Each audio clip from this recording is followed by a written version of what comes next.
Hello, everyone. Good morning, America. Good afternoon, Europe, Africa. Good evening, Asia and Australasia. Welcome to the uh, new episode of the ISRT COVID-19 Facebook Live series. And today we will have the webinar on updates on COVID-19 pandemic. What have we learned? Why we have this episode? It has been several months since the outbreak of the coronavirus, and in many places, we are facing second or third wave at the moment. And of course, we have learned a lot from this pandemic as the radiographers and radiography profession. We think that it's good to hear what colleagues from around the world updating their situation and sharing their experience with us. And today we are quite honored to have five speakers. They are all radiographers from around the world. We have Charlotte Gongard Fogward. She is the president of Danish Council of Radiographers from Denmark. We have Mr. Mahesh. He is the national executive member from Indian Society of Radiographers and Technologists from India. And Ramona Chanabali is the vice president of Guyana Association of Medical Imaging Practitioners from Guyana. And we have Mr. Sawal Masay. He is the president of Malaysian Society of Radiographers, Malaysia. And last but not least, Stephen Samson Mokloma, and he's the ISRT PR coordinator for Africa. And Stephen is from Tanzania. So today I'm very excited for the program. And first, I would like to have the presentation from the president of Danish Council of Radiographers. Please welcome Charlotte.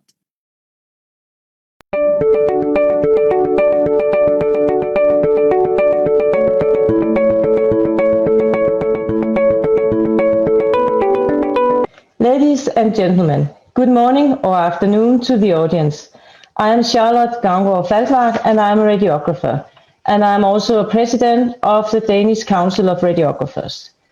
First, I will speak about how we acted as an organization in the first months of the COVID-19 pandemic. What did we do as a national society to support our radiographers' work and their well-being in a complete new situation that none of us knew anything about how to handle, and we also didn't know how it would develop and what requirements and challenges we would have to meet, just like everywhere else in the world. In Denmark, everyone has free and equal access to healthcare. And we started the shutdown in March 2020 with 21 infected with coronavirus. Denmark is usually a democracy where all issues can be dealt with and discussed in the parliament, but in this serious situation, everything in Denmark closed with the support of a united parliament. The focus was on keeping the community's vital businesses running, where the population quickly realized that hospitals and food supplies were not threatened, and where there was clarity on who was carrying the burden and standing in front. The Danes are people known for high compliance. You do not go against authorities if it is serious. Virtually everyone quickly followed the Prime Minister's very strict guidelines, though it came very soon after she became world famous for her warm humor in Parliament. Approximately 2 weeks after the closure, it became apparent to the Danes that the curve was broken as desired, even more positive than expected, and in many cases the added resources of the hospitals were not needed in full measure. Nevertheless, it was decided to keep the capacity fully up long after the number of hospitalized had dropped. In June 2020, the situation is largely normal in Denmark, except that the population now does what we have always learned as radiographers in pathology: distance and high hygiene. We stand together separately. In my perspective, we did that both as Danes, but also as health workers and especially as radiographers. But of course, everything was not rosy. Things went fast. Guideline after guideline was published, some of them incomplete, and thus several interpretations were also made. In addition, the guidelines were also changed in relation to how the situation evolved from day to day. As an organization, we made ourselves available and contacted the authorities about the ongoing issues. It is a natural task for an organization like ours to help on a personal level as well, and there were some areas that came to fill. Radiographers with illnesses that made them particularly vulnerable, and the mammography screening falling between two chairs, which became a major challenge for staff working in mammography screening. As for the particularly vulnerable radiographers, it was here, among other things, that the guidelines were interpreted differently and where the guidelines also changed over time. Here, individual solutions and conversations were needed, and we went into that. At that time, only protective equipment was required in connection with contact with known infected patients. Hand-rubbing alcohol was also in short supply, primarily in the community, and it made it attractive to some to try to steal from the hospitals. Several places had to be guarded at the entrances, and in some places radiographers also took on this role. While we waited for the many corona patients that there were calculated with, the radiographers in Denmark were active in many other roles. Among other things, as regular guards at uncomplicated respiratory patients, as runners in the corona sections, and as those who made everything work at the corona tents. Rescheduled teaching so that no radiographer students were delayed in their education, and I could keep on. But of course, radiography was also provided for corona patients and all the other corona-free acute patients. As I see it, the radiographers have been flexible, prepared, and done everything that was needed and more, even when it was not easy. One of our members wrote to me at a time when she was tired, worn out, and reflective, looking forward to a few days off. I am so proud of my colleagues. We radiographers are made of a very special substance and are able to blend in wherever we are needed. Everywhere we come, we are declared to be top professionals. It cannot be said more clearly. In the spring 2020, the Danish Society created a small management team. The group consisted of 3 leaders from 3 places in the country and me. It should primarily serve the purpose of sharing knowledge across. What is happening in your department? How do you handle that specific situation? Our biggest challenge right now is, do you have any input I can use? We held weekly telephone meetings, and in this way we were also able to follow up on the discussion we have had in the past. In addition, we shared the best solution and thoughts of the group with all the other leaders in the country and invited them to ask questions if they needed, and they could also attend the weekly meetings if they had something special at heart and something they wanted to discuss in the group. And it could all be used in the organization in relation to the mentoring others and so on. But it also turned into concrete solutions that helped provide the calm that was needed at that specific time. With low infection rates over the summer, Denmark returned close to normal conditions in August. Educational institutions reopened and the government prepared us for local outbreaks of COVID-19, and preparations were made to crack down locally virus breakouts with restrictions and infection detection. In September 2020, the second COVID-19 wave arrived in Denmark, and as predicted, there were also local heavy outbreaks. One of the best known is the infection among mink, where there were outbreaks in the farms with a variation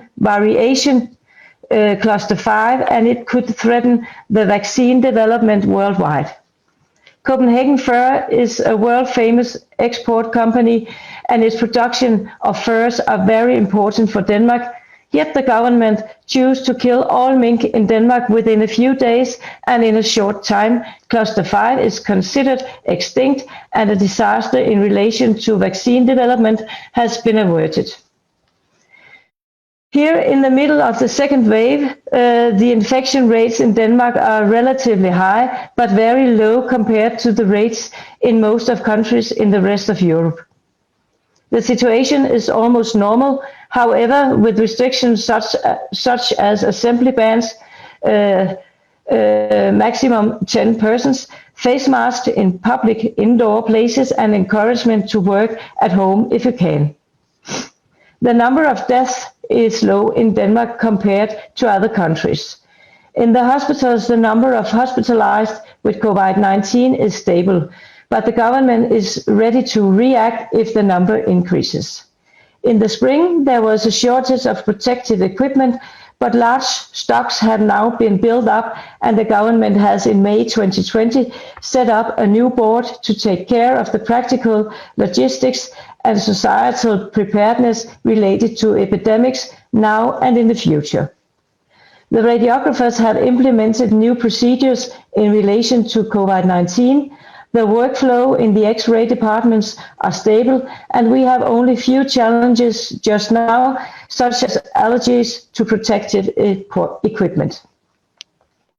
During the COVID-19, we have had a strong proactive government in Denmark. The people have followed the authorities' instructions critically but surely. Right now, we have a stable situation but are ready to act if the infection increases.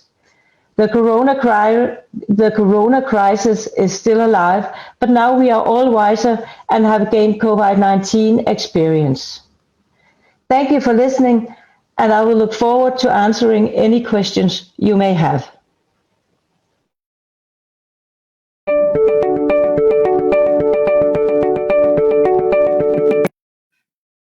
Thank you so much, Charlotte, for your wonderful presentation, and that can be a very good example of how we manage the COVID situation as radiographer. We will come back to you during the Q&A session. For the audience from home, if you have any questions or comment, please type in the comment box. It's going to be either underneath the screen, or it can be on the right-hand side. So when you pose a question, I will record it and I will ask to the speakers for today. And now we have the second speaker, and he's from our new society that's going to join ISRT. We are excited to have Mr. Mahesh. He's from the Indian Society of Radiographers and Technologists from India, and he will present what's going on in his country. Please welcome Mahesh.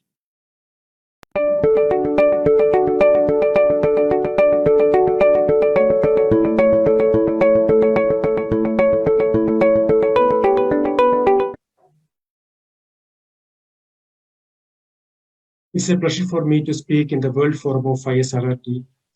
I am Mahesh from India. I would like to extend a big thank you to ISRT for the invitation to be part of this Facebook Live session. And I am honored to represent my country and professional society. To begin with, I'm going to start with a brief introduction. India, the second most populated country in the world. The biggest challenge in India's fight against COVID-19 is the population density, which is approximately 3 times that of China. The scenario is potentially worse in urban areas where the population density is much more. India has a density of 500 people per square meter. It's got a multicultural population of an average age of 28 years. India has a universal healthcare model that is mainly administered at the state level rather than the federal level. Coming to the brief statistics, India witnessed a total case of 92,22,000 with an active case of 4,52,000. The death documented is around 1,35,000 till date. First case of COVID reported in January 2020. Most of the cases dominated by the end of September 2020. To cope with the surge, government created and designated several COVID care facilities for the patients and radiographers were also being deployed by various facilities to provide imaging support. While looking back through the pandemic, through a prolonged and stringent lockdown, India has kept its COVID-19 burden at manageable levels so far. As of now, patient management is streamlined with dedicated hospitals for COVID-19 and high suspect patients of the non-COVID-19 patient population. Only emergency cases are admitted and elective cases are getting postponed. Outpatient services have largely been operated through teleconsultation in many hospitals, where outpatients are being streamlined. And what are the goals we achieved because of these stringent measures? It reduced transmission of healthcare associated infections, enhanced the safety to staff, patients, and visitors, increased the ability of the organization and health facility to respond to an outbreak, and also reduced the risk of healthcare facility. Basically, COVID-19 period can be divided into three phases: a COVID acute phase, COVID second phase, and back to normal. Now some countries are back to normal, and India still we are in the COVID second phase, and soon we expect we also will jump to the normal phase. In the present condition or in the present context, a patient reaching a radiology department may fall in any of the categories below. It can be a positive, maybe a suspect, maybe a negative, or may not be a suspect or recovered from COVID-19. So accordingly, necessary precautions have to be taken or have been taken for each department. While looking back, the radiographers and technologists faced many issues during the pandemic, during the initial days of pandemic, like long working hours, shortage of staffs. They face remoteness from families, fear of disease transmission. Actually, their role were not seriously taken in account. So radiographers were not receiving enough PPE and other protective devices during the initial days. Our society demands in the strongest possible terms that they must be provided with proper protective measures while dealing with patients. Now, what are the lessons learned? Radiology and its technologies play a vital role in the COVID-19 management, but we are not in the limelight. General public and authorities are unaware of increased role of radiology. As it's an unexpected event after the technological explosion in radiology, our departments were not well aware to face the pandemic or to adjust with the pandemic. Many departments were in a fury to develop or adopt the equipment and sanitation, auxiliary sanitation, disinfection, etc. In India, ISRT has well associated with the Ministry of Health and developed a database of professionals across the country, which was an important lesson what we learned about effective human resources deployment.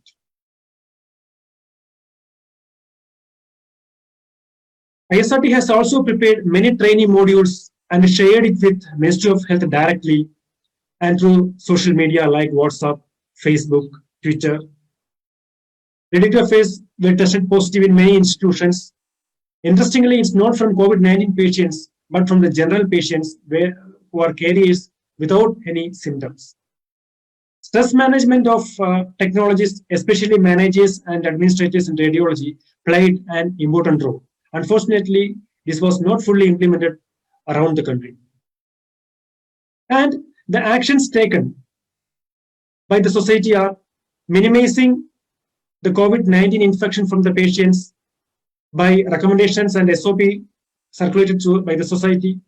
Face shields and triple-layered masks were issued to radiographers during the initial days of pandemic. Helplines started to decrease the issues or to reduce the issues faced by radiographers during the pandemic.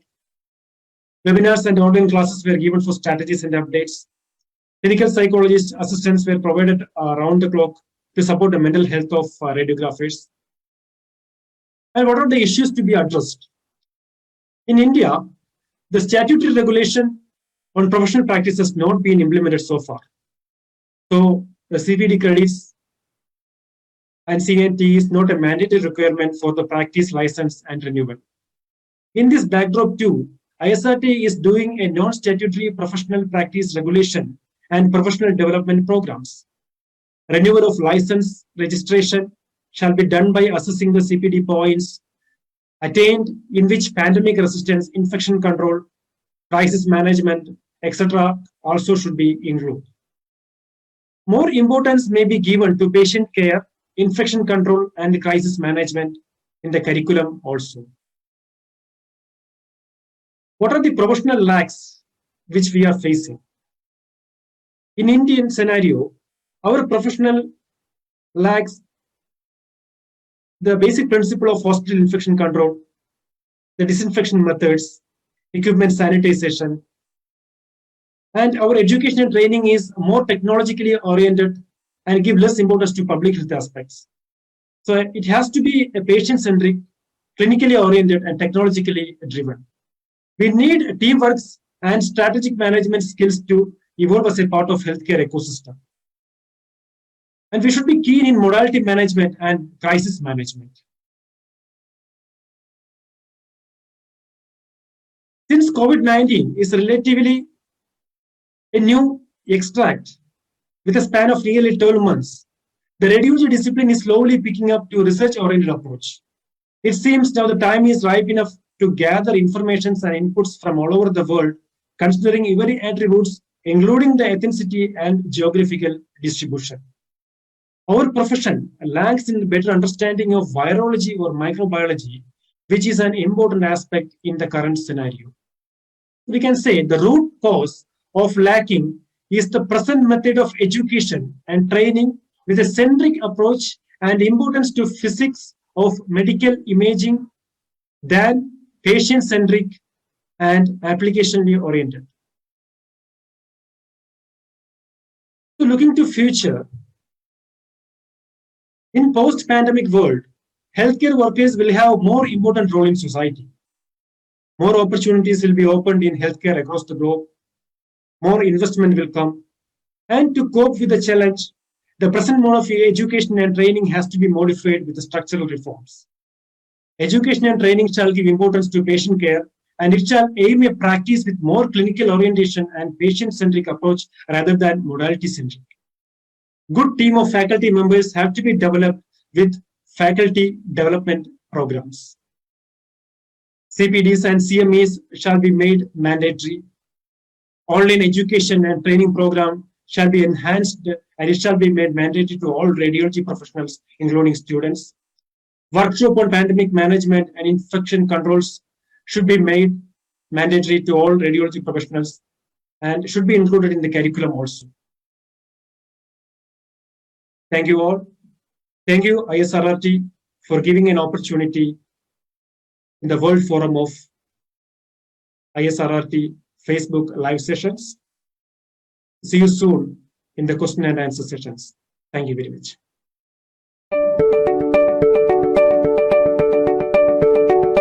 Thank you. Thank you so much, Mahesh. And we are very, very happy to have you here. And we do hope to meet you in person soon when the pandemic is over. We learned quite a lot from two speakers already. It's totally different from the first COVID session that we did. That time, it was very early stage of the pandemic where we really got frightened, didn't know what to do. And looks like we have learned a lot so far. And Mahesh, we will come back to you during the Q&A session, okay? And next speaker, very exciting again. We have our Ramona Chandapalli, and she's from Guyana. And Ramona will share her experience with the COVID-19 with us, the colleague around the world. Please welcome Ramona.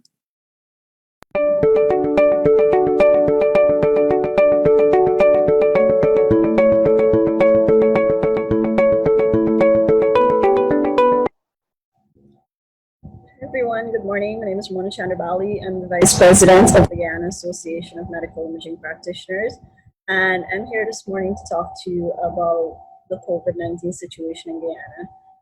I'm just going to turn on screen sharing. So today I'm going to be talking about updates on the COVID-19 pandemic. What have we learned? And this is from Guyana, South America. Just briefly, Guyana is located in South America. It is bordered by Venezuela, Suriname, and Brazil. It is the only English-speaking country in South America, and its population is of about 800,000 people. with a majority concentrated along the coastline. The major exports are gold, diamonds, rice, sugar, bauxite, aluminum, and as of recently, we've had some major oil discoveries from 2015 to now. And for some basic statistics about medical imaging in Guyana, approximately just over 50 Guyanese, we currently have just over 50 Guyanese medical imaging practitioners in the country, and that's roughly one medical imaging professional for every 16,000 persons. For education, we have a diploma certificate in radiography, which is a one-year training program, and it's offered by the Ministry of Health Guyana. We also have a bachelor's degree in medical imaging from the University of Guyana. This is a 4-year program. And we have a certificate in adult echocardiography through the Guyana Program for Advancing Cardiac Care that is based at the Georgian Public Hospital. According to the ISRT 4th-year profession, radiography profession, the diploma is essentially creating the position of radiographer's assistant, or as we call them in Guyana, an X-ray technician. The bachelor's degree is what we then call, it produces what we call radiographers or medical imaging practitioners. And with the certificate in adult echocardiography, that's an additional subspecialty added on to the degree. And it is a requirement to have a first degree to enter into this program. We essentially have an advanced radiographer. We currently do not have specialized training for consultant radiographers at the moment, but there are works to have that happen in the near future. So our basic COVID-19 stats, and this is dated from the 24th of November 2020. Our first reported case was on March the 11th, and it was also our first recorded death. Our total number of cases since has been 5,189 positive cases. Our total number of COVID-19 deaths since March 11th has been 147 deaths. And the total number of persons we've tested has been 28,160. And all of this starts with our first positive case in March 2011. And what have we learned so far? So this is the first pandemic to have reached Guyana's shores. Whilst the Ebola outbreak was a global threat, we did not have as much economic growth, so we did not have as many persons coming into the country. But with the recent oil discoveries and the expansion of almost all of our fields and our economic industries, we've had a massive influx of persons from all over the world. And the major ports that they would have passed through is either JFK in New York or the airports in Florida, or they would have gone through Heathrow. And we also have very strong ties to China and India, so we have persons coming in and out of those countries through Guyana. We were not prepared, as we're not accustomed to dealing with pandemics. Like I said, it's the first pandemic probably since the Spanish influenza. So we've been relatively calm the entire time. So this is not something we're accustomed to dealing with. Once we've dealt with TB and other infectious diseases, the numbers and the spikes are not something we're accustomed to. And we have a healthcare system that is not prepared to handle any of these situations. So we had to learn on the spot. Literally, our doctors were saying that the first week was a nightmare in the COVID ICU because we didn't have prolonged exposure to situations like this. This happened and it happened fast. And we had to adapt and we had to adjust. Several months in, we're a lot more prepared now compared to when we started. But at the same time, we are not at all in a position where we should be. And we did not think COVID would escalate as fast and as far as it did. As it currently stands, every region in Guyana has tested positive COVID-19. And right now, our spikes are in the capital city. We have over 2,000 2,000 tested positive cases. And that number is varying as persons have recovered. But majority of our cases, again, is along the most populous areas along the coastline. And because our borders are massive, we cannot track everyone coming in from Suriname, Brazil, or Venezuela, or our movement towards those countries. We've restricted movement, but at the same time, we cannot control every port of entry as easily as we'd like. Some issues to be addressed in relation to professional practice and recognition. So we need a multifaceted approach, especially in healthcare, where we have input from every team. It should not be isolated to doctors and nurses, and it should be able to incorporate medical imaging practitioners, especially in a pandemic that revolves so predominantly around imaging studies. You have your bedside ultrasounds, you have your bedside echoes, you have your bedside x-rays, which not only aids in diagnosing, but also aids in administering the correct treatment at the correct time. So we need to have a multi-team approach for a pandemic response in the future. Like I said, this is the first pandemic to hit us, and we need to have a pandemic response policy and documentation so that in the future we have reference documents. We're not starting from scratch like we did here. Whilst the World Health Organization and many professional bodies, including the American Association, the American Society of Echocardiography, and the ISRT have provided excellent reference documents, we were basically using generalized documentation and policies, and we needed to fine-tune it towards what we need in Guyana, because our population is much smaller, and we have a massive community spread versus an imported spread. So we have more specified needs, and those documents should be able to adjust and reflect what our needs are. And they're excellent guidance documents to work with, but in the future we need to plan better. We need to realize that we're going to be using medical imaging to diagnose and track disease progression at all times. That is not going to change. In fact, it's going to escalate. We're going to have more imaging tests done in pandemic response than we've ever done in the past, because now we can see everything. We can see disease progression. We can keep track of our patients, if they're improving, if they're not improving. If they're improving, we change medication. If they're not improving, we need to upgrade the medication. So we need to realize that that is going to be at the forefront of any disaster response in the future. And for the ISRT 4-tier profession radiographers, what we need in Guyana, and I'm hoping this sets a precedence across the world, is to have at least tier 3 to tier 4 radiographers trained in infectious disease protocols. So whilst they'll work with regular everyday patients, at the same time they'll have specialized training in infectious disease protocols, so that if we're in a position like this before, we already have resource personnel on the ground, and we can get a team going, and we can get started, and we can basically respond faster than we have had in the past. And we'll have more planning around this, so we'll be able to address all of our needs. Areas in education and training to be upgraded. And like I said, this is our first pandemic, so we need to make it mandatory to have training done either at the university level or on the job. And knowing Guyana and what our needs are right now, on the job training might be a bit difficult. The University of Guyana Faculty of Health Sciences is the perfect place to have mandatory PPE training, because it encompasses medicine, nursing, all of the allied health fields. So it's a perfect place to gather large groups of future medical professionals and have them adequately trained. We need training in donning and doffing of PPE. We need to do mask fitting, especially in hospital settings, and not only just for pandemic settings, but general infectious disease settings. We've not had training with something as simple as TB. So that's stuff we need to work on. And we need to make sure that we adhere to the proper cleaning and maintenance protocol of our equipment. We do not do deep cleanings as often as we've done with the COVID-19 pandemic, but we need to incorporate that in the future. We need to prepare ourselves for when the next pandemic hits. And this is not to set a tone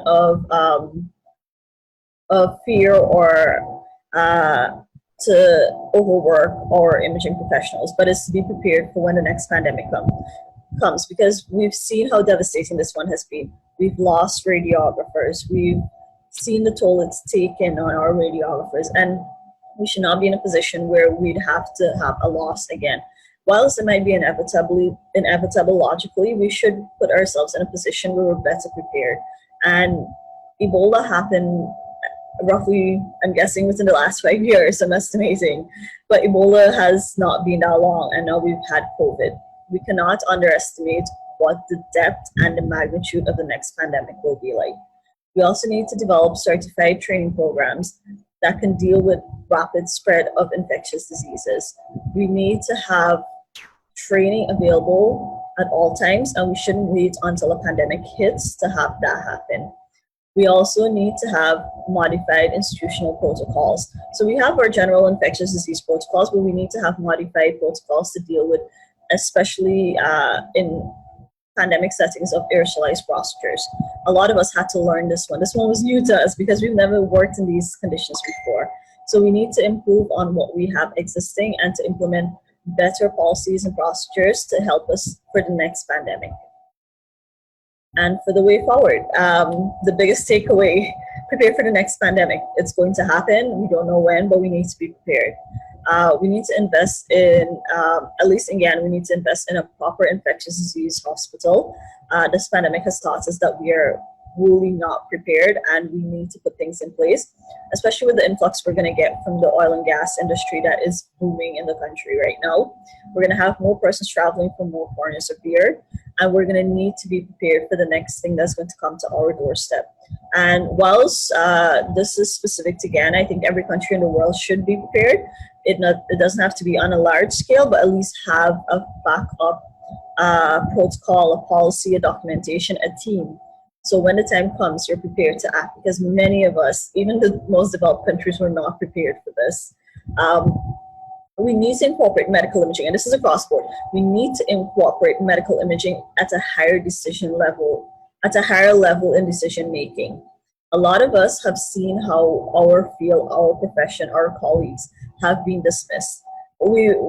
We've had to protest to be recognized as frontline workers whilst we're setting up our gantry and our CT table and our X-ray tables and our units and our cassettes and our rooms to have an infectious patient come in. And we're not eligible for frontline compensation. So we need to be able to say that this is what we do, this is how we're impacting these patients, and this is why we need to be respected for what we do.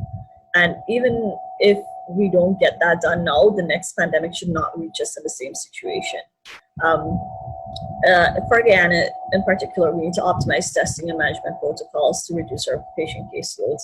So what we've done is that we've reduced contact with patients. So we have doctors who are specialized in performing bedside imaging. As you know, in developing countries, that is not as common as it is in the developed world. So we have our doctors who are trained in bedside imaging to help to perform some of these.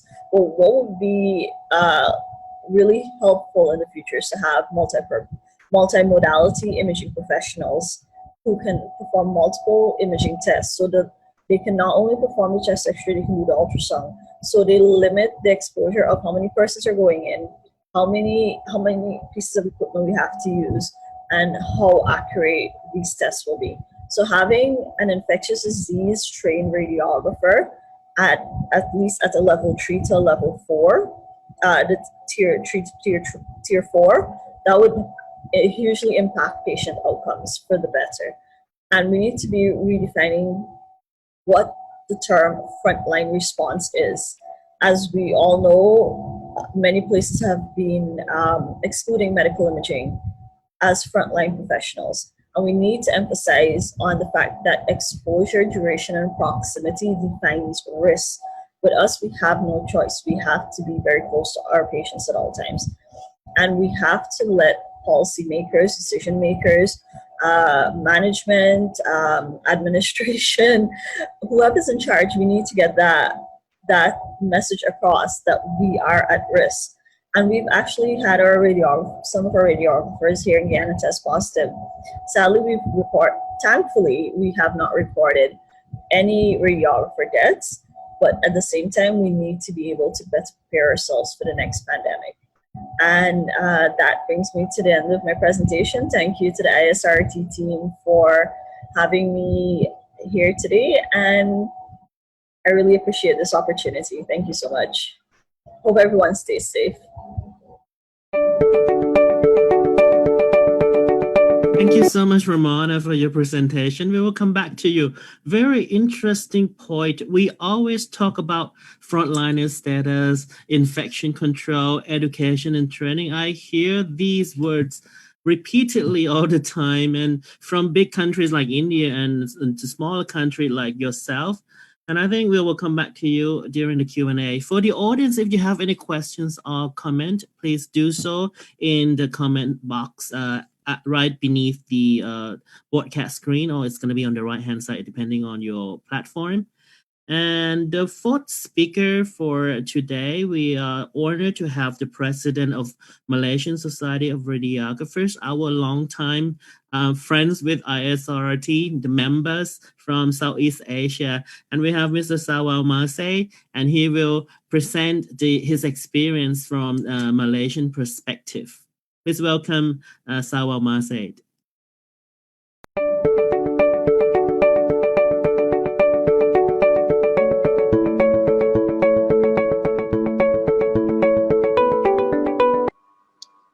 Hello everyone. My name is Sawal Marsaid. I'm from Malaysian Society of Radiographers, and today I feel very grateful that ISRT had invited me as one of the speaker to discuss about update on COVID-19 pandemic. What have we learned? First of all, I would like to thank the ISRT committee members that inviting Malaysian Society of Radiographers to be part of the webinar session for this current time.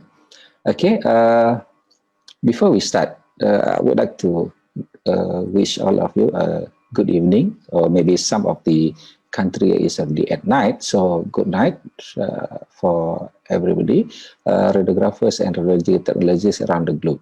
So again, I would like to introduce myself as T.S. Sawal Marsaid. I'm the president of Malaysian Society of Radiographers, and I'm working at the one of the private university in Malaysia, which is University Selangor.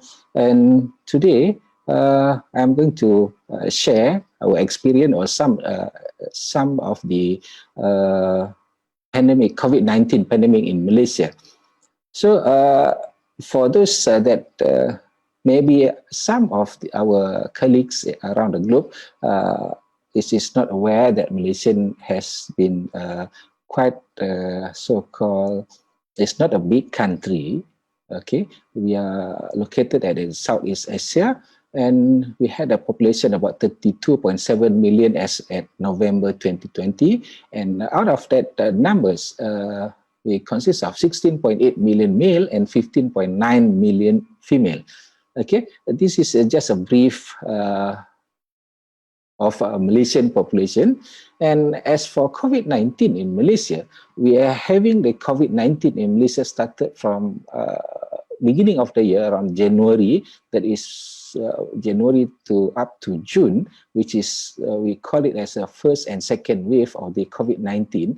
And now started from September to up to today, it is the third wave that we are experiencing the COVID-19 in Malaysia. So as at 24 November 2020, we had the numbers of about 58,847 cases recorded in Malaysia at 24 November 2020.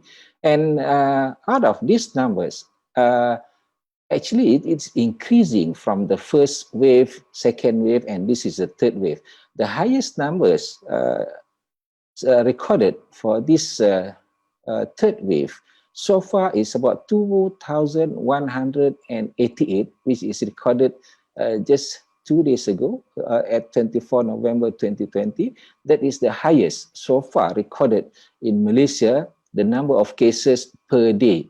Okay, during the first and second wave of the COVID-19 in Malaysia, the highest numbers recorded per day is only 260.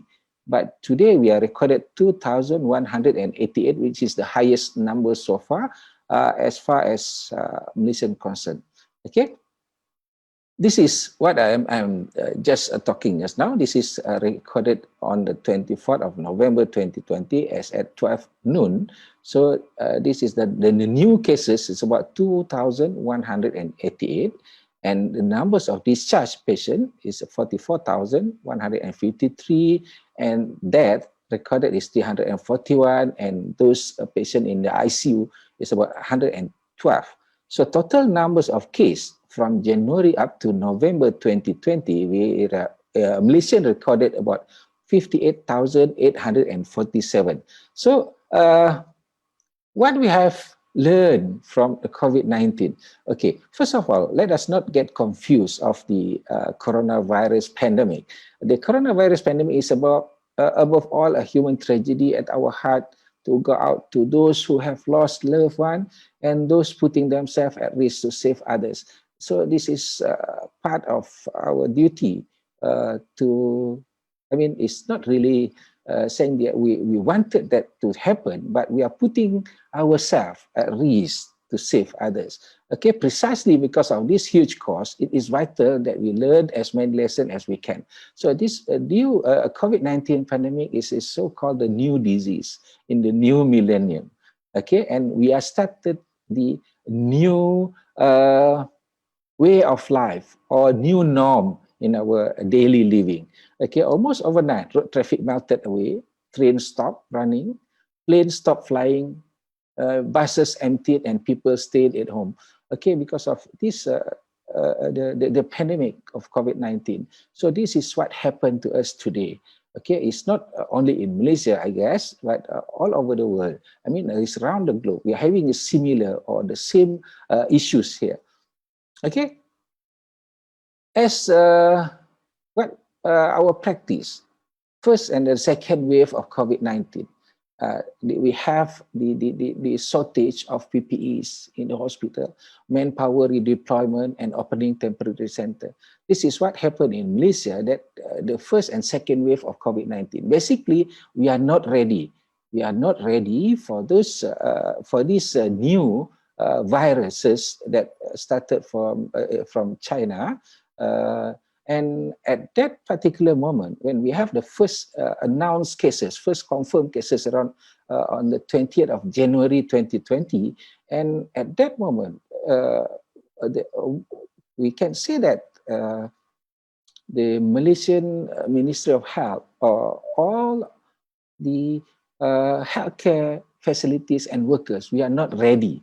We are not ready, and we didn't know, basically we didn't know that this virus is so fast spread, so fast spreading, that we are not prepared with all those PPEs that use to deal with the COVID-19 cases. Okay, at that moment we are very shortage of PPEs. We just use the very basic of PPEs, and the manpower redeployment. We are not enough manpower, shortage of manpower, because of some of them is already down with the illness itself, and some has been quarantined because of close contact with the cases, positive cases. And for Malaysian government, we are also opening the temporary center that we are converting into the so-called the COVID ward. To deal with the increasing numbers of positive COVID-19 cases in Malaysia.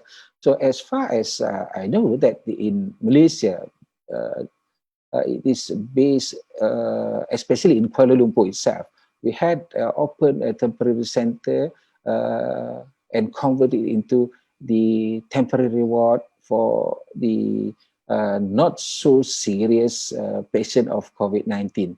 Okay. So this is at the beginning.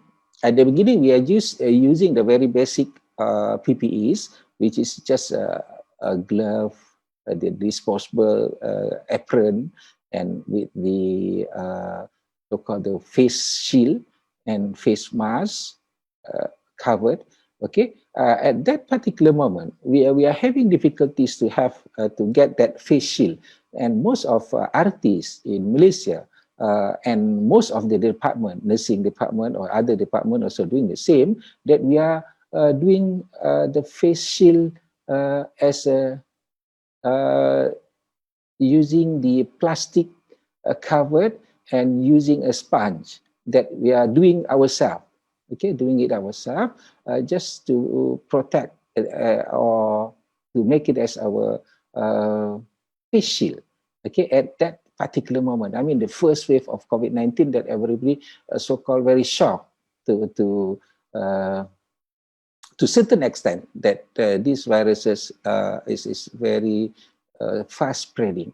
Okay, and this is the place that we call it MIPS in Serdang, somewhere around next to Kuala Lumpur, that we are converting this hall, the exhibition hall, into the temporary ward to cater the increasing numbers of positive COVID-19. But this is temporary ward, is not for the stage 3 or 4 COVID patient, which is need more care or the ICU or ventilation. But this is more to the first or second stage of the COVID-19 positive patient. So we are placing the patient to this temporary makeshift ward in one of the biggest exhibition hall in Serdang, in Selangor. Okay. But we are decreasing the numbers of COVID-19 positive for COVID-19 cases somewhere around July to August. And certain days that we are not even recording a single numbers of cases in certain days somewhere around somewhere in August. So at the beginning of September, the beginning of the month of September, we are started to develop or the numbers of cases back to increasing numbers of positive 19 cases, which is one of the state in Malaysia, which is Sabah state, suddenly been hit by the increasing numbers of cases positive COVID-19 cases. So at that particular moment, around mid of September, most of the hospital in that state is suddenly down with the small numbers of healthcare workers, which is they are not enough to cater for the increasing numbers as compared to facilities that we have.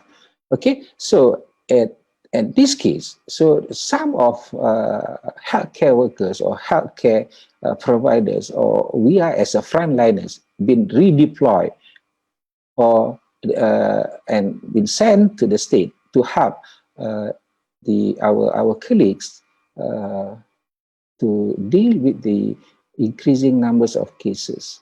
Okay, and then actually, what did we learn? Okay, we are not alone. Basically, we are not alone. Have learned how to work from home, and the road are like without traffic.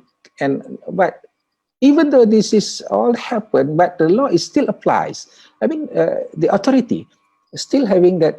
We are in Malaysia. We are doing the CMCO. CMCO is control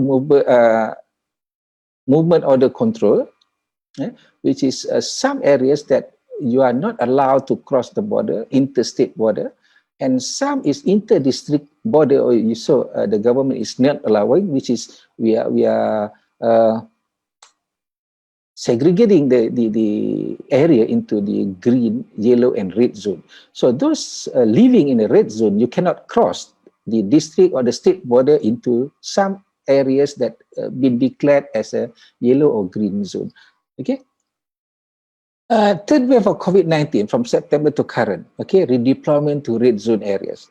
So some of our colleagues has been redeployed to help our counterpart or our colleagues at another state. As for example, there's one hospital that having 24 radiographers, and at certain time, suddenly they're down with only 4 radiographers left because the 20 radiographers, either they are positive or COVID-19 or been quarantined because of the close contact with the COVID-19 patient or COVID-19 colleagues that working together. So we are out of 24, it's only 4 of them left to man the department to cater all the cases of COVID-19, which is increasing every day. Okay, and they are working in the higher working hours. Some of them is more than 20 hours working. Some is only a few hours of rest.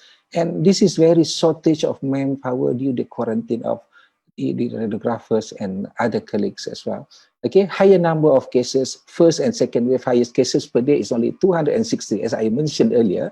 And the third wave, the highest cases daily is about 2. Now, I mean, the with higher cases per day is 2,188, which is recorded on the 24th of November. Okay. So this is some of the pictures that I received from our colleagues and from other states. That this is how when they are working long hours waiting for the and then during the third wave, we are quite ready with all the PPEs, with all the equipment. The government has been given extra budget to buy the mobile X-ray, installing a new X-ray units for certain hospital, and definitely the numbers of mobile X-rays been installed or been sent to the centers or the hospital is increasing to help our colleagues to do their work to cater for increasing number of patients. And what is the issue and the recognition that we are always talking about? Okay, radiographers continue to provide high quality diagnostic imaging services and deliver cancer treatment while ensuring the safety of the patient, no matter what. Okay, even though we are down with the small numbers of people, we are shortage of manpower, we are working extra hours, but the dedication of radiographers or our RTs in delivering the cancer treatment, okay, they will still have this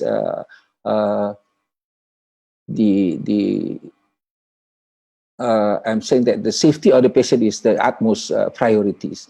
Okay, they all overwork, shortage of manpower, but there is an issue whether radiographers or RTs has been recognized as a frontliners.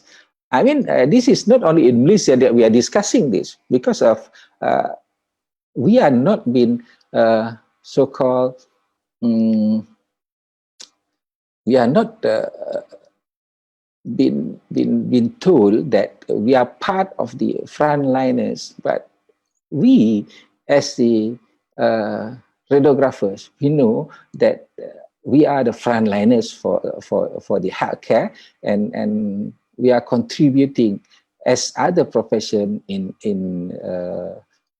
fighting the COVID-19 pandemic. Okay, how about the education and training? Okay, this is another issue that since we are having this kind of pandemic, that everybody is start a new norm in their daily living. So most of us not prepared for the pandemic, and it is spread too fast. And we consider this is a new disease, part of SARS those days in early 2000. Okay, and no proper training. We don't have this kind of proper training to fight or to prepare ourselves to combat the pandemic. And this happened so sudden and very onset. Okay, it is very fast.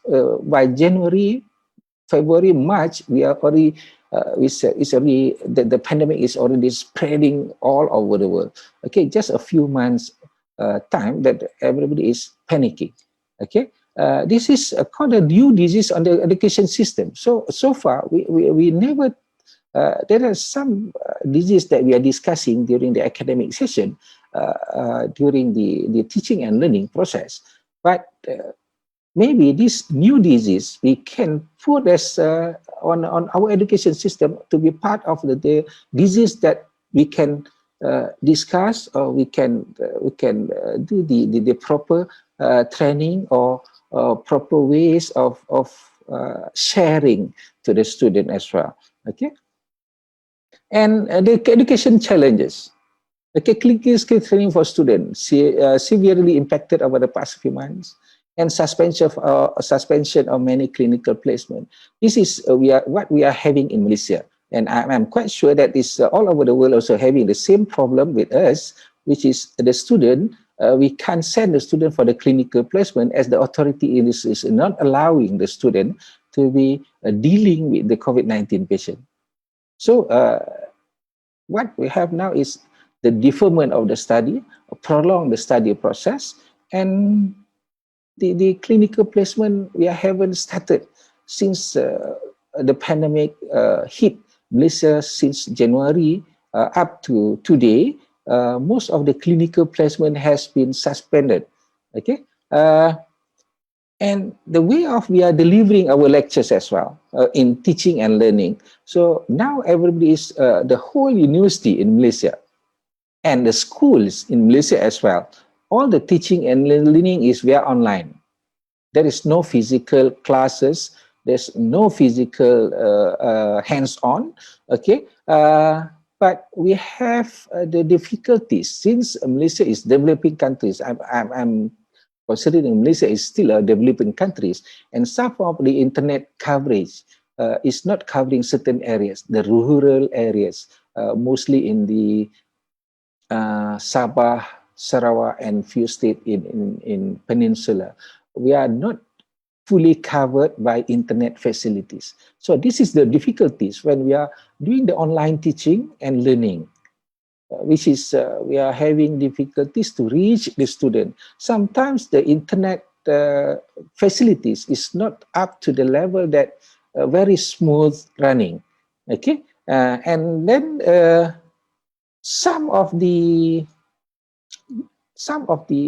academic institution, maybe they have just started the e-learning systems, and most of the students and the lecturers themselves is considering this is new method of teaching and learning, even though this is very very well known, one of the teaching method all over the world. But some of the students, as I mentioned earlier, that those come from the rural area that having very limited access to internet, they have some difficulties to mold with the system. Okay, the assessment as well. We are having the difficulty in assessment and technical issue when the student cannot do their lab session, hands-on session. So we know that radiographers and radiological technologies, most of our work is based on our skill and then hands-on process. So we are having difficulties into this, but I think that we are coping quite well. Then we call it the blended learning system, which is now everybody trying it out using this simulation and all those. Okay. How are we going to facing the future? Okay, our world will change more this century and during other time in human history. Okay, we are changed. Everything will be changed. Okay, there's no doubt that it has been difficult staying home, feeling bored and aimless.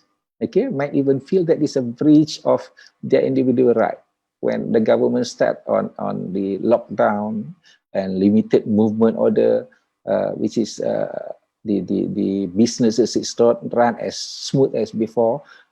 If in Malaysia, I'm talking about the Malaysian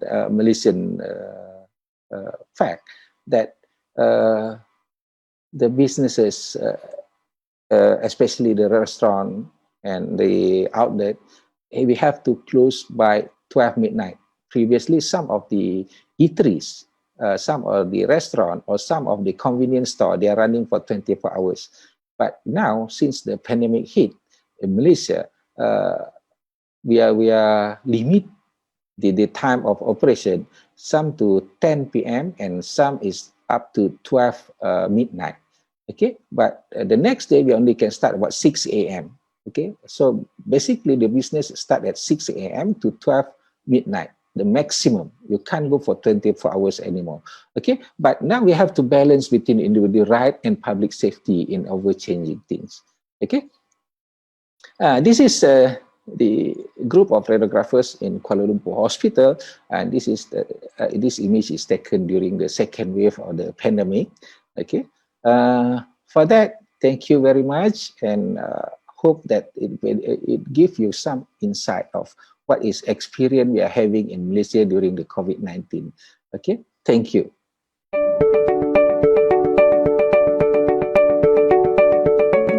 Thank you, Salva, for your presentation, and we will come back to you during the Q&A session. Let's move to our final speaker for today, Stephen Samson Mokloma. He's the ISRT PR coordinator for Africa, and he is from Tanzania.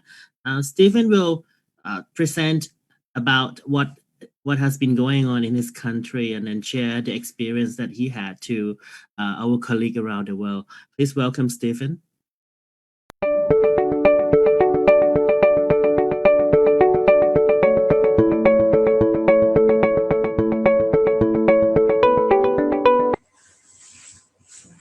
Hello, radiographers around the world. Greetings from Tanzania. I am Stephen Samson Mkoloma, ISRRT Coordinator for Public Relations for Africa and a former president for Tanzania Association of Radiographers. Today, I am going to speak about the national situation and challenges with COVID-19 for Tanzania radiographers. And I'm going to go through the overview of Tanzania, COVID-19 situation and response, what we learned from the COVID-19, and I'll end up with my conclusion. Tanzania is a country member of the East African Community with her capital in Dodoma and Dar es Salaam being the business city, famously known as Haven of Peace. Tanzania is bordered to Kenya and Uganda from the north, Rwanda, Burundi, DRC and Zambia from the west, Malawi and Mozambique from the south, and in the east, Tanzania is all covered by the Indian Ocean. It is also blessed with the Great Lakes such as Lake Victoria, Lake Tanganyika and Lake Nyasa, and great national parks, the likes of Serengeti, Mikumi, Ngorongoro, Katavi, Tarangire, Momera, Arusha, Selous, and Olduvai Gorge. Tanzania is the host of the Africa's highest mountain, Mount Kilimanjaro, and the great and warmest beaches in Africa, the Zanzibar beaches. Tanzania depends tourism, mining, agriculture and agriculture processing, as well as tourism for her economy. Tanzania registered her first case of COVID-19 on 16th of March 2020. It was imported by a female traveler aged 46 years who departed the country on 3rd March of 2020 to Belgium. He also traveled to Denmark and Sweden between 5th and 15th of March 2020. After arriving at our national airport, she was screened negative for symptoms of COVID-19. And a day after, he went back to the hospital for further check, and she declared that she was self-quarantined because she was accommodated by a COVID patient in Belgium. In general, Tanzania confirmed 509 COVID cases, and it has registered 21 deaths during the whole time of pandemic. On 20th of July, Tanzania was declared a COVID-free country by the President John Joseph Pombe Magufuli. How did you respond to the situation then? Tanzania Association of Radiographers, together with the Society of Radiologists of Tanzania and the Ministry of Health, they worked together to come up with standard operating procedures as a guideline to combat COVID for radiology and imaging services. Also, we had several training to staff pertaining to prevention, hand washing, how to wear and remove the PPEs, as well as training on cleaning and disinfecting the machines and equipment. We also provide strategies to reduce exposure time to radiographers by splitting the radiographer into clusters and make sure that their schedule doesn't allow them a meeting. And another group were kept at home as an emergency group. Also, we trained and insisted on appropriate and consistent use of PPEs. In case we had a patient with positive COVID results, we provide space between one examination and another so that to avoid contact of hot virus from one patient and the other, as well as the technologists. This is a picture of one of the hospital where radiographers were trained on how to do wrapping of cassettes which were isolated for COVID-19 examinations. And here, radiographers were on PPEs for different levels of infections. Also, Tara participated actively in coming up with the SOP, as I said before, as well as to participate in donation of protection gears, as well as sanitizers to radiology department in various hospitals where they had deficiencies in those gears, and they were receiving a majority of COVID-19 patients. As a country,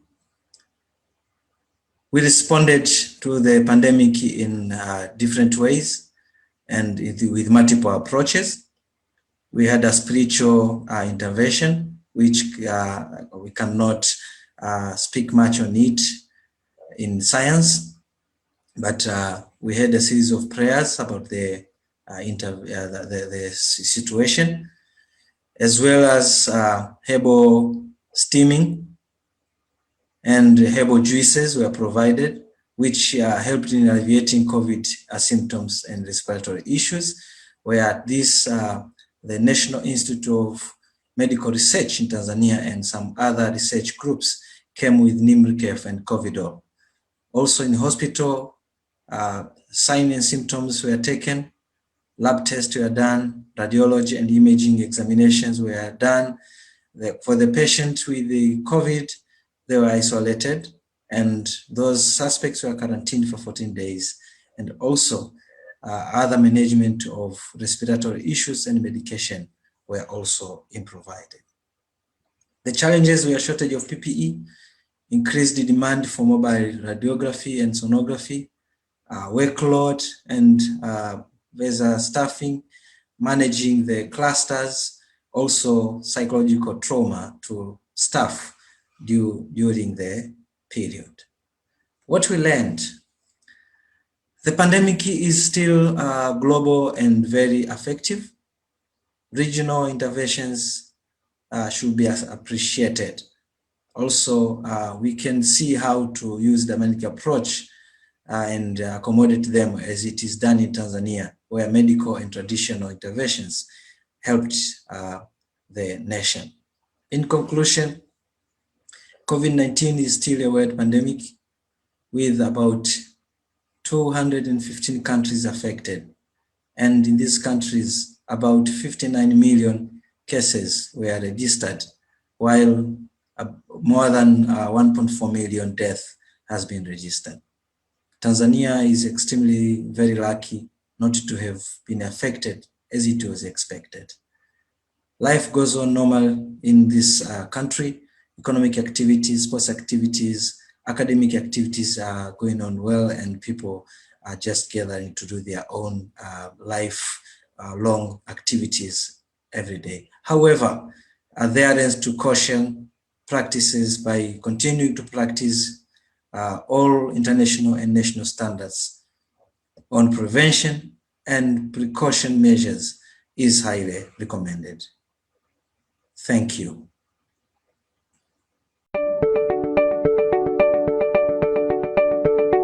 Thank you, Stephen, for sharing your experience with COVID from your country with us, colleague from around the world. And tonight we also have the representative from the ISRT, Terry. He is the Vice President for the Americas, and he representing our president today. Terry, you have any comments on the program so far? Well, I'd certainly like to thank all of the presentators today. The preparation that they've made is truly incredible. We've been so fortunate to be able to share and to learn from everyone. In listening to all of these wonderful presentations, I've found that I think that there's a lot of concerns and challenges that are really quite similar around the world. I think probably as a whole, we were largely unprepared, and there has been a lot of unexpected challenges that have arisen, but we've rose to those challenges and we've sought out some of the best means of delivering our patient care and safety that we possibly can. I'm truly impressed with all of the work that our frontline people have been providing, and I recognize that it's the MRT's vital role that they are in responding to this pandemic.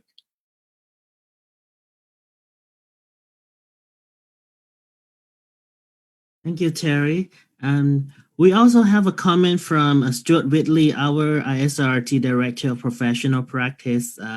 Stuart said that World Health Organization, the WHO, recognized radiographers as frontline worker, and we all know about this already. Because, well, as we have been talking about this for almost a year, advocacy is very important for our profession. We have to show the people what we are doing and what we have done and what will we do in response to this pandemic. From the presentation that we heard so far from our 5 speakers, I think Terry has summarized it nicely, but I get one question, and I think this is very important. That is, what if in the future we have the new kind of virus infection or other kind of pandemic? What have we learned? What is the most important thing that we have learned during this pandemic that we can use it as an example or an idea to do better for the next one? So I need your comment on this. Let's start with Charlotte. What do you think about what you have learned, and what is the most important thing that you have learned so far from this pandemic? It's a tough question, but I think that the most important thing that we have learned is that we can manage every situation if we have trust and faith to each other, and we deep in our hearts wants to overcome any problem in the future. I think it's important that we don't get in a row with each other, that we don't that we speak to each other, and we that we are open to that people can think different things, but at the end of the day, we need to create a solution so that everyone is as safe as possible, because we know that you showed it, Stephen, the number of deaths, and we know that everyone wasn't secure in this pandemic, but I'm sure that we can work, and we can say to ourselves that we need to overcome everything that we meet in the future in the best way. Thank you, Charlotte. That's very good thought, and obviously we have learned a lot from you, from Denmark experience, especially the guidelines that has been changing from time to time, and you adapted nicely. And I think this can be a good example for us all. And let's move to the next speaker, Mahesh. What do you think? Yeah, thank you, Napapan. Actually, radiology and its technologies play a vital role in the COVID-19 management. See, effective networking of members across the globe is an essential thing to cope with such challenges in future. So, using social media platforms can be used for the same. And our fruitful intervention in policy making of World Health Organization, UN and other international bodies have to be enhanced to elevate the role of radiographers in healthcare and to get due recognition in the society. And moreover, the public and authorities are unaware of the radiology, increased role of radiology. So, radiographers, we must take our effort not only for doing radiological procedures, but also in educating our common people or common man in our community. So, what I can say at this time is it's not just like providing our services to the patients, but be the frontliner in all aspects. In this pandemic period. So, what I have to say is we must see opportunities in those setbacks. So that's my opinion regarding this. Oh, thank you, Mahesh. Very good thought. Like what experience that we had so far. And now it's your turn, Ramona. We love your presentation. I saw from the audience commenting that they love you so much. What's your thought on this? What have we learned that is you think that is important that we can learn from this situation and then we can manage the future pandemic? I think both Charlotte and Mahesh raised very valid points. Communication with our colleagues is a huge. I think that has helped us in Guyana so much with having open lines of communication, as well as having information available to the general public so that they know what precautions to take, why they need to take these precautions. For me, moving forward, our technology is advancing very fastly. Imaging technology is moving rapid. And we're going to have to accept that we're going to have more bedside imaging done. And we're going to have to be prepared to handle more pandemics because it's real-time imaging. So you'll be providing data on the spot for whatever new pandemic we're going to have. And we're more than likely going to have imaging involved in the next pandemic. So we need to be prepared for that. We also need to make sure that we know that another pandemic is coming. We don't know when, but we know another pandemic is coming. And we need to train all of our staff, all of our imaging professionals in proper PPE protocols, how to don, how to doff, mask fitting, proper cleaning of equipment. I cannot emphasize that one enough because we spend a lot of time, in addition to that patient, with our equipment. Our equipment is what we use all day long.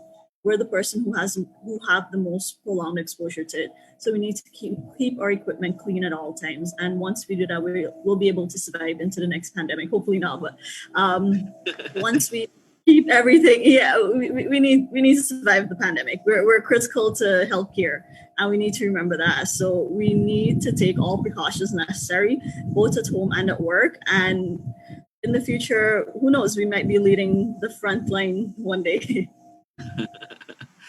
All right. Very good thought from you, Ramona. Thank you so much for having you here. And now we move to Sawal. What's your point on this? Okay. Thank you, Mr. Napapong. As for Malaysian concern, we are very lucky. We are very lucky that our government, Malaysian government, is very supportive on the healthcare system. And for the radiographers concerned, that the numbers of radiographers in the country also for the time being is enough for us to run the department smoothly, even though some of the areas that we may be having a shortage of manpower, but the deployment from the non-affected country, non-affected state, because Malaysia having 14 states, so we are the border is separated by the borders. So as far as the government concerned, when the some of the state is in the green zone or green area, the radiographers or the healthcare workers has been deployed to the red zone to help the state on increase the numbers of the healthcare workers. And the Malaysian government also started to putting new equipment, especially the mobile X-rays, and they're putting the very high and special budget for healthcare facilities during the COVID-19. So as what Ramona is saying, that we don't know what's going to happen in future. So maybe some new diseases coming. So as far as what radiographers concerned in Malaysia, I think we are quite ready for the next, if there is any new pandemic is coming in. But so far, the third wave of COVID-19 in Malaysia, we are quite well prepared with all those PPEs and the equipment, as I mentioned earlier. Okay, thank you. Thank you so much, Sawal. Very good thought from your side. And now we have Stephen. What's your thought on this? What have we learned? Especially in the country. In your country, we know from you that you were so lucky that you didn't really have many cases, but what have you done and what are you doing at the moment? Yeah, as I said in my presentation, the case of Tanzania is a bit special from many countries, because for us, we invested so much in the use of traditional means of controlling the respiratory issues. Like I said, the herbal steaming, very famously in Tanzania called kupiga nyungu. So we did that, and it really helped because we didn't have those respiratory difficulties, and it helped to manage other company diseases. And that's why where we so I would just say maybe further research is needed to incorporate these two areas of medical sciences as well as traditional sciences, to see in future how they can help our communities. But second, I would say, knowledge is power. And even if the pandemic comes in a situation where we didn't know anything, but if radiographers would have that basic knowledge on pandemics and infectious diseases, it will help us to control this in our areas. So I'll comment on what others said to enforce curriculum with these pandemic and infectious diseases, so that we can be prepared for the future. If anything comes, we have somewhere to start with. Thank you. Thank you. This reflects to the situation in my country. We are lucky also that we didn't have that high number of infection, but still, I was my student. We trained radiographer. The thing is, we learn a lot on like physics and equipment and things. When we faced with the situation of this infectious disease, our people don't know what to do, because like the doctors didn't know what to do. They just go right away. The nurses, they are very good, but I don't say that radiographers are not good, but maybe we are not well prepared to deal with this infectious disease control or things like that. And as educators, we may have to come back to think about this as how do we train our student for the future of the profession. Well, as today we have a Terry from Canada, and Terry, you may want to share the experience from Canadian situation. Thanks, Napapong. I'll make this short and sweet. I was most fortunate to listen to a webinar from the CAMRT just a short time ago, and it sounds like, again, we are much closer globally in terms of our challenges and our concerns, but just some statistics. And if I get some of the statistics a little bit out of whack or misinterpreted, that's my responsibility. But the CMRT has done 3 different national surveys of MRTs already. And some of the data I find very, very interesting. So, for example, patient volumes initially decreased between about 50 and 70%, depending on the modality. Of course, some even decreased more than that. For example, bone density decreased 95%. But while the original surveys in April and May show that information, the last one in September showed that patient volumes have gone upward, getting patient care back, and it's increased now to only about 10% reduction. Staffing also has decreased significantly, somewhere between 20 and 25% in terms of full-time equivalents, but that improved to only about 7% by September, and in fact, casual increased by about 4% to compensate for those concerns. Stress level amongst the MRTs, of course, as we might expect, has certainly increased. Initially around 28%, but now in September, around 43% of our staffing feel some form of stress. While these are somewhat negative outcomes, of course, what I really am impressed with, though, is and encouraged by the creativity and the innovation and the resilience of our MRT. So as some people have already discussed, some of the innovations that our staff have attempted to accomplish for good patient care, we've started to change some of our physical spaces, make them more efficient, make better use of what we have available. Our cleaning schedules have increased. Access to PPEs have also increased. We've modified our protocols so that we can achieve better patient care and more patients, get them through. We've changed scheduling. We've prioritized patients. We've also reassigned MRTs. Sometimes we've needed to increase overtime, but we've also increased our daily workload by changing their schedules. So the point I'm trying to make is that it's the MRTs who are indeed now starting to be recognized as frontline workers, and they're the ones that make the difference. You are the ones that make the difference to our patients and ensure that they're properly attended to. Thanks, Napapong.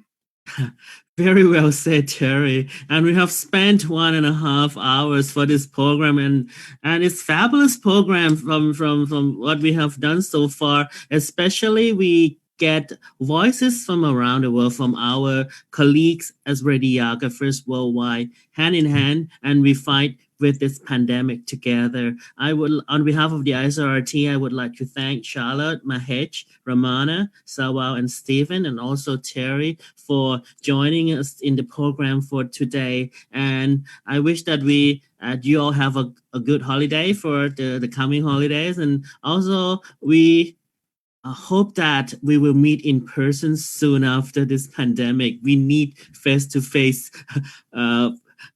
conference also to happen. And again, for the audience, thank you so much for your participation, and see you again for the next episode from ISRT webinar. Thank you so much. Have a nice day. Thank you and goodbye. Take care, everyone. Bye. Stay safe.